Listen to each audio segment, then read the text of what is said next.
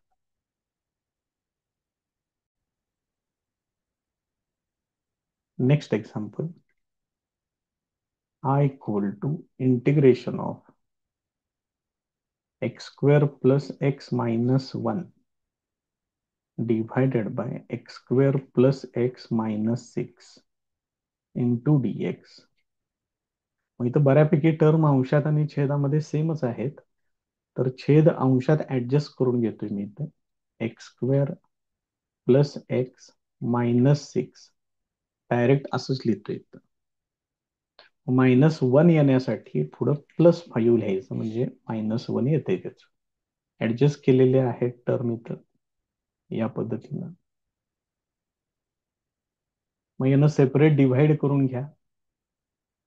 Therefore I equal to यानं याला divide केलं की इथं शिल्लक राहणार 1 plus 5 upon X square plus x minus 6 into dx हे असेल.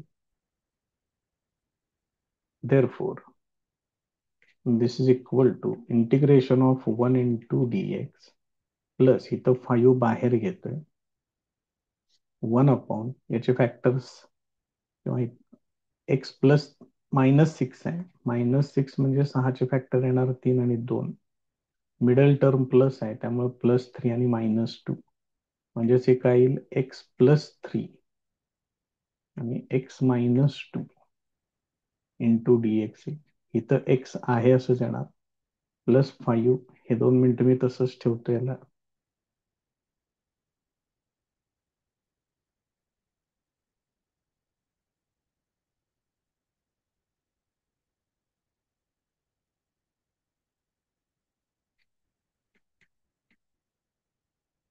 या पद्धतीनं. आणि ही जी टर्म इथं आलेली आहे ह्याला मी इक्वेशन नंबर 1 टाकतो इथं. त्याच्यातला हा एवढाच सेक्शन जो आहे सेपरेट,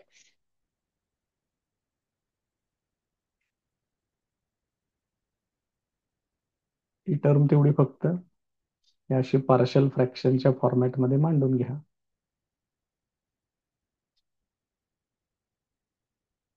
आणि हे एवढं सोडवा सेपरेट. ते माहिती आहे कसं सोडवायचं आहे तुम्हाला ते. आणि नंतर ती व्हॅल्यू फक्त इथं वापरा, आन्सर येते तुम्हाला. Next example, I equal to integration of 6x cube plus 5x square minus 7 divided by 3x square minus 2x minus 1 into dx. आता इथं x स्क्वेअर आहे, अंशामध्ये x क्यूब आहे. तर असा जर प्रकार असेल की डिनॉमिनेटर पेक्षा न्यूमरेटर मध्ये पॉवर जर जास्त असेल तर सरळ भागाकाराचं चिन्ह वापरा आणि ते सोडवून घ्यायचं. म्हणजे 3x square minus 2x minus 1 आणि हे 6x cube plus 5x square minus 7 असं करून घ्या. आता इथं मला 6x क्यूब पाहिजे, तर मला इथं 2x न मल्टिप्लाय केलं पाहिजे. मग 2x न या सगळ्यांना मल्टिप्लाय करत जावा. 2x इंटू 3x स्क्वेअर हे होणार 6x cube. 2x into 2x minus आहे तिथं 4x स्क्वेअर. 2x इंटू -1 म्हणजे ते येणार -2x येणार. बघा कशा पद्धतीनं आहे ते. तर हे सबट्रॅक्शन करायचं आहे. इथं चिन्ह बदलतील सगळ्यांची. हे कॅन्सल होईल. 5 प्लस 4 हे होणार 9x². त्यानंतर इथं येणार +2x येणार आणि हे -7 एक आहे वरती इथं, ते पण येणार. आता मला 9x² पाहिजे, तर याला फक्त 3 न मल्टिप्लाय करा म्हणजे 9x² येते. 3 × 3 हे होणार 9x². 3 × 2 मायनस होणार 6x. 3 × 1 ते होणार -3. यांची सबट्रॅक्शन करून घ्या. प्लस प्लस हे कॅन्सल होईल. इथे येणार 8x. -7 + 3 म्हणजे येणार -4. आता इथं याच्यावरून भाज्य बरोबर भाजक गुणिले भागाकार अधिक बाकी या नियमाप्रमाणे इथं येणार 6x³ + 5x² -7 ही टर्म म्हणजे या दोघांचा प्रोडक्ट घ्यावा लागेल. 3x² -2x -1 × 2x + 3 plus remainder आहे 8x -4. मग ही जी टर्म इथं आपण न्यूमरेटर मध्ये लिहिलेली आहे याच्यासाठी हे लिहून टाकायचं. मग इंटिग्रेशन मध्ये बघा कशा पद्धतीने टर्म दिसते. देअरफॉर I = इंटिग्रेशन ऑफ हे सगळं न्यूमरेटर मध्ये येणार. 3x² -2x -1 × 2x + 3 प्लस हे रिमाइंडर पुढचं ते राहिलं बघा. हे असेल डिव्हायडेड बाय मध्ये हा जो डिनॉमिनेटर आहे हेच आहे 3x² -2x तरी पण एकदा चेक करू. हे आहे तिथं, ते डिनॉमिनेटर मध्ये लिहा.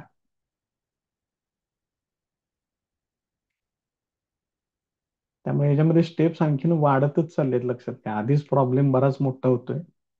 त्यामुळे जे बेसिक आहे, जे नवीन नवीन काहीतरी करावं लागते तेवढं कम्प्लीट करून देतोय. बाकीचं पार्शल फ्रॅक्शन्स तुमचे तुम्ही शोधून काढायचे आहेत. वेळ लागेल, पण वेळ आत्ताच द्या, परत नंतर वेळ राहणार पण नाही तुमच्याकडे शिल्लक. आता यानं सेपरेट डिव्हाइड करून घ्या. यानं याला डिव्हाइड केलं की इथं येणार 2x + 3 येणार प्लस 8x -4. त्याला यानं डिव्हाइड करून घ्या. 3x² -2x -1 × dx हे असेल.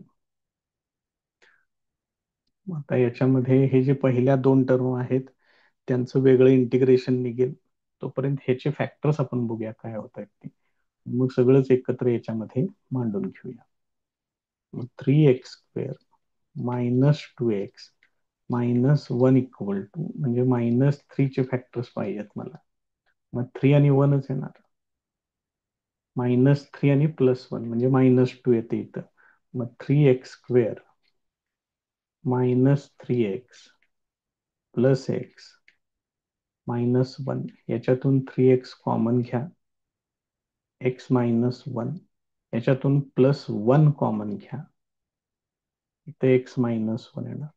मग x -1 याच्यातनं कॉमन घ्या म्हणजे इथं शिल्लक राहील 3x + 1 हे असेल. देअरफॉर I = तोपर्यंत या दोघांचं इंटिग्रेशन घेऊन टाका सेपरेट. ते किती 2 आहे असंच.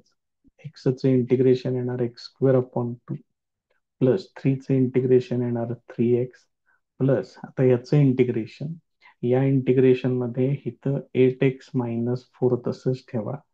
डिव्हायडेड बाय मध्ये या टर्मचे हे 2 फॅक्टर्स तिथं मांडून टाका. x -1 × 3x + 1 × dx हे असेल. आता हा जो फर्स्ट पार्ट आहे याच्यातलं बऱ्यापैकी हे 2 ला 2 कॅन्सल तयार झालेलंच आहे. फक्त आता ही जी टर्म आहे 8x -4 डिव्हायडेड bye x -1 × 3x + 1 this is equal to a upon first bracket plus b upon second bracket. या पद्धतीने घ्या. हे फाइंड आउट करा. नंतर याच्यामध्ये वापरा. इंटिग्रेशन घ्या. त्याचं फायनल आन्सर तुम्हाला मिळेल. Next example, I equal to integration of 12x² minus 2x minus 9 divided by 4x² minus 1 into x plus 3 into dx. मग हे 4x² minus 1 आहे, त्याचे तेवढे फॅक्टर्स पाडून घ्या. 12x² minus 2x minus 9 हे a² minus b² आहे, म्हणजेच 2x plus 1 into 2x minus 1 into x plus 3 into dx हे असेल. याला ए बी सी या 3 टर्म्स मध्ये घ्या मांडून. मग 12x² minus 2x minus 9 divided by 2x plus 1 2x minus 1 आणि x plus 3. This is equal to a upon first term plus b upon second term plus c upon third term. तर याच्यामध्ये जर समजा तुम्ही पहिली टर्म जर 2x plus 1 equal to 0 वापरली, तर इथं x ची व्हॅल्यू कॉम्प्लिकेटेड येते थोडीशी. हे -1/2 होईल. ह्या एवढ्या कॉम्प्लिकेटेड व्हॅल्यूज जर वापरल्या तर हे अजून कॉम्प्लिकेटेड होईल एक्झाम्पल. त्याच्यासाठी सिंपल व्हॅल्यूज तुम्ही डायरेक्ट वापरल्या तरी चालते. डायरेक्ट जर समजा तुम्ही पुट x इक्वल टू 0 घेतलं, दोन्ही बाजूला वापरायचं. x इक्वल टू 0 घ्या, x इक्वल टू 1 घ्या, x इक्वल टू 2 घ्या. डायरेक्ट व्हॅल्यूज ह्या छेदांचा विचार न करता जरी डायरेक्ट वापरलं तरी सुद्धा चालते. आणि अजून एक महत्वाचा पॉइंट म्हणजे, ज्यावेळेला ही टर्म समजा इंटिग्रेशन मध्ये आहे, समजा ए ची व्हॅल्यू काहीतरी -3 आली, मी अप्रॉक्सिमेट कन्सिडर करतो, हे असं आहे. तर याचं इंटिग्रेशन घेताना हे -3 तुम्ही बाहेर घेतलं, 1/2x plus 1 into dx येणार. मग याचं इंटिग्रेशन काय येणार? याचं इंटिग्रेशन येणार log of 2x plus 1. मात्र पुढे आठवणीनं या 2x ची डेरिव्हेटिव्ह ती 2 येते, ती डिव्हायडेड बाय मध्ये लिहायची, ती विसरत बघायच्या. त्यामुळे ह्या 1-2-3 गोष्टी तेवढ्या लक्षात ठेवा. बाकीचं तुम्हाला प्रत्येक उदाहरण सोडवायला थोडासा वेळ त्या ठिकाणी द्यावा लागणार आहे, हे वेळ खाणार आहे. Next example, I equal to integration of 1/x into bracket x raised to 5 plus 1 into dx. मग इथे x raised to 5 आहे आणि इथं फक्त x आहे, तर इथं पण मला x raised to 5 पाहिजे. तर अंशाला आणि छेदाला x raised to 4 न मल्टिप्लाय करा. मग ह्या अंशातलं लिहिलं x raised to 4, इथे x raised to 4 ने याला मल्टिप्लाय केलं की हे होणार x raised to 5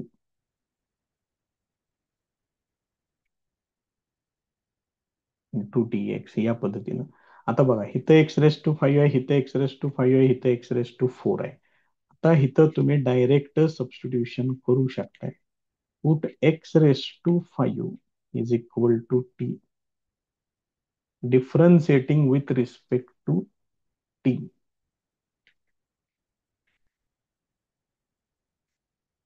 डेरिव्हेटिव्ह त्याची ती काय येणार? 5 x raised to 4 into dx upon dt is equal to 1. Therefore यातलं x raised to 4 into dx एवढंच ठेवतो इकडं, बाकी सगळं पलीकडं 1/5 into dt हे असं येणार. Therefore I equal to integration of x raised to 4 into dx च्या ठिकाणी येणार 1/5 into dt divided by t into bracket t plus 1 हे असेल. मग याच्यातलं 1/5 हे बाहेर घेतोय, इथं येणार 1/t into bracket t plus 1. मग हे तुम्ही ए अपॉन फर्स्ट टर्म आणि बी अपॉन सेकंड टर्म असं पण सोडवू शकताय, किंवा तर बघा आता डायरेक्ट 1/5 पहिल्यांदा लिहितो इथं. इथं छेदामध्ये काय आहे, T into bracket T plus one आहे, मग हेच वरती ऍडजस्ट करू शकतोय मी. T plus one minus T, बघा बरं सोडवून वनच येतंय का अंशात, झाली ऍडजस्टमेंट. मग त्याला काय प्रत्येक वेळ फॅक्टर्स कडे जायला पाहिजे असं काही नाहीये. कॉम्प्लिकेटेड टर्म्स असतील तर जावा फॅक्टर्स कडे, नसेल तर अशी ऍडजस्टमेंट करू शकताय तुम्ही. आता यानं सेपरेट डिव्हाइड करतोय, याने याला डिव्हाइड केलं, टी प्लस वन ला टी प्लस वन कॅन्सल होईल, 1/टी शिल्लक राहणार, इंटिग्रेशन सेपरेट करतोय, मायनस याने याला डिव्हाइड केलं, टी ला टी कॅन्सल होईल, 1/टी प्लस वन येते इंटू डी टी येणार. So this is equal to 1/5 हे काय येणार, log T minus log T plus one plus C हे असेल. So this is equal to 1/5 येणार log of T upon T plus one येणार. हे सेव्ह झालं पाहिजे परत. T upon T plus one plus C हे असेल. मग आता टी काय आहे जरा बघा बरं, वरती आपण सबस्टिट्यूशन केलंय त्याला, x⁵ म्हणजे टी आहे, आता ते वापरा फक्त इथं. So this is equal to 1/5 into log of mod मध्ये x⁵ upon x⁵ plus one plus C, हे त्याचं फायनल आन्सर आहे.